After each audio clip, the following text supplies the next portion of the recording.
Right guys, so yesterday I've told you about this breakthrough, the Ukrainian counteroffensive or counterattack you might call it. So today there was one more expansion from Ukrainian army, and according to the information which was shared just recently, Ukraine has just liberated Lihhigh. This is bigger village than Tolstoy. And Russians, well, they have to withdraw their forces to Novohatsky and Grushivsky and also to Zirka. And here you see the actual map. Lihhigh was liberated as well as Tolstoy yesterday. The 1st Battalion of Ukraine's 37th Marine Brigade raised the national flag in Lihhigh already. We have the confirmation. I will show you the image right away. Here we go. Indeed, it's a Ukrainian flag. You may say it's somewhere in the field, but it was geolocated by OSINT Analytics. Confirmed the place Lihhigh is liberated. Yeah, I found the full video, really shows the Lihhigh village, and here are our guys. So it's not in the middle of nowhere. No, it was identified as Lihhigh, already confirmed. You know, I just read some of the bullshit from the Russian channels who saw just this picture and thought, oh, this photo could be taken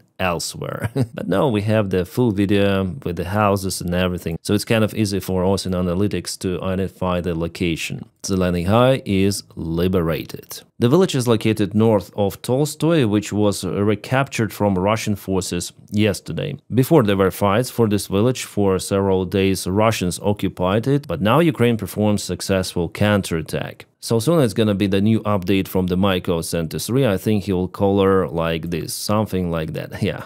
Why Russia lost Lihhigh? Well, it was far away from all of the supplies in this region, far away from the road. The road itself is being cut here by Ukrainians. And also there is the river here, natural obstacle for Russians to provide supplies. I expect that Russians might leave this entire northern area. Dubne, I'm not sure, but Ukraine is using some of the FPV drones there. There was the attack on the Russian infantry, so Russians tried to offense really fast in this area, but again the issue for their army is lack of the supplies. The deep state military map also shows the Ukrainian army advancement towards Tolstoy, but actually it's not the gray area any longer because there is confirmed Ukrainian presence in Tolstoy. And here what worries me in the northern side that Russians advanced towards this forest patch, it means they crossed this river.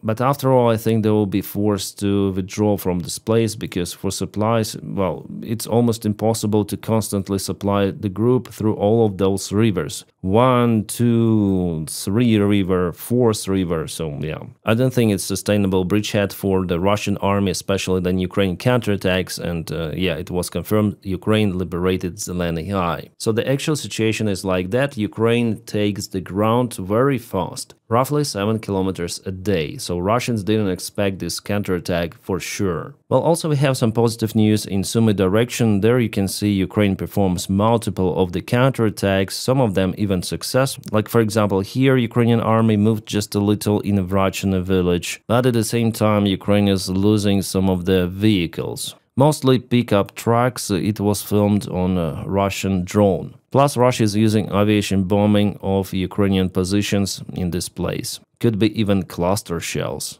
But Ukraine is also using drones to hit Russian positions. Yeah, this video I cannot play because it is with the Russian infantry and Ukrainian drone drops. Well, Zelensky in his latest interview said that Ukraine has capabilities to push Russians away from Sumy region, and definitely Ukraine cuts the Russian supplies on the Russian territory of the Kursk region. From what I see, Ukraine has attempts to counterattack, but those are just tiny for now. And here we have the video from Sumy Oblast, Alexeyevka village. It happened a couple of days ago. Russians went to this barn. Well, Ukraine used Baba Yaga drone over there. The kaboom was significant. The name of this new shell, which Ukrainian drones might use, is the Black Hole. As for the devastation, it is very similar to the light aviation bomb. And yes, it is geolocated as Alexeyevka, Sumy region. About Pokrovsk and Dobropilya direction, our guys continue to fight back against Russians, and we should expect some of the more positive news. Well, at least there was the hint from our commanders about the positive news coming. Okay, there is some of the video showing Ukrainian tanks operating in Pokrovsk Dobropilya direction. It was filmed during the first day of the Ukrainian counteroffensive. This is 93rd Brigade of Ukrainian Army. I think it's called Holodny Yar. If we speak about this particular counteroffensive, this brigade was really effective. Ukrainian emergency brigades, they have their different areas of responsibility. For example, Azov cut the Russian assault vector towards Draelia, but the guys from 93rd actually were capable to encircle Russian forces. But Russia also moves in some of the areas. For example, in Srebranka, they advanced towards the settlement, as I told you, I think a couple of days ago, that it's the main goal for Russians here. So it was yesterday, it is today. One more attack vector. Srebranka partially is in a gray zone. And if we go from Srebranka here to the forest itself, you see Russians moved quite a lot. What they want to do here is to trap Ukrainian army in the forest between the river of Donetsk and their group over here. The situation here is kind of tricky for Ukrainian army, but they may cross the river easily, because after all it's not too wide and Ukraine doesn't have any sort of the armored vehicles here, just infantry forces deployed. And here we have the confirmation from the other map source that definitely Russians moved in Srebranski forest, but they also moved here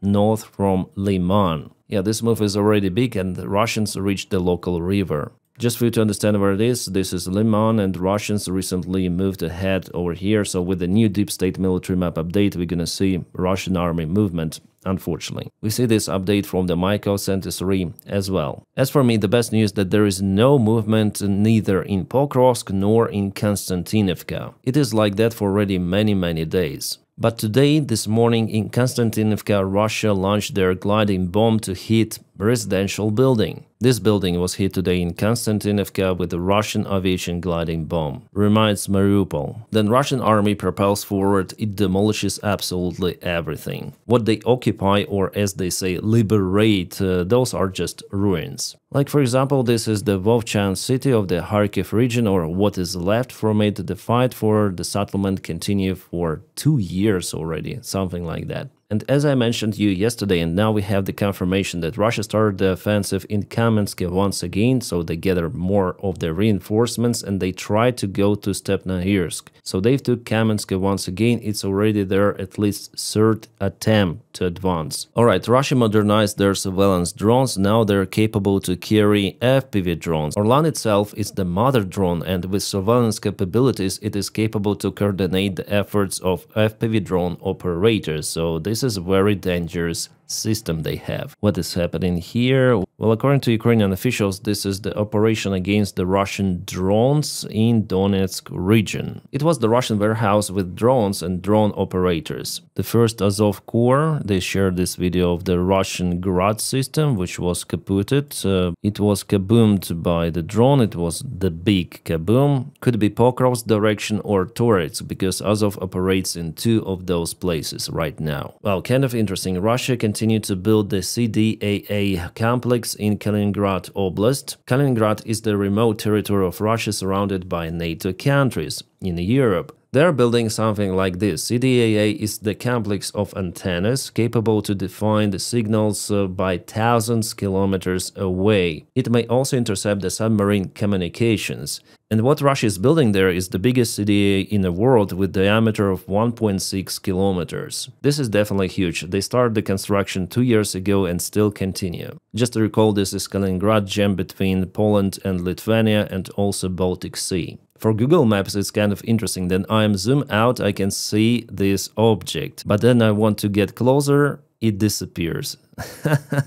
Okay, they try to hide this facility probably. Or maybe the maps here are just outdated. By the way, there is the military airfield nearby with Russian fighter jets, as you may see. As you see, Russia develops its military infrastructure very close to NATO countries. I think they want to build it to control what is happening in the Baltic Sea and also in this North Sea, close to UK as well. Alright, I took it from the Russian Telegram groups and they were able to identify the location where those Flamingo missiles were filmed. And judging on those photos, I would agree that it's the same facility. It is located in Kiev, Kiev-Svetoshensky district. There is even image from inside. Do I think it's the place? Well, judging on those photos, I really think it is, because they are just identical, which they were capable to find, and the ones that were shown in Associated Press video material. Now I have this information that it is not the area where those missiles are being constructed. They are constructed elsewhere. But here's the final assembly happening and also storage. So what companies should do is to leave this place as soon as possible if they haven't yet done it. And yeah, I think it's the same facility after all, judging on the roof and all of that.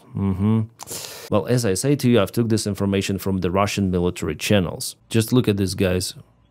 This is UH-60, Colombian military, special forces could be.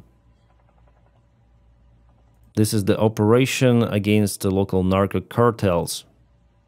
I think they're shooting. The quality is not that good of this video, but you see what happened? Helicopter just vanished.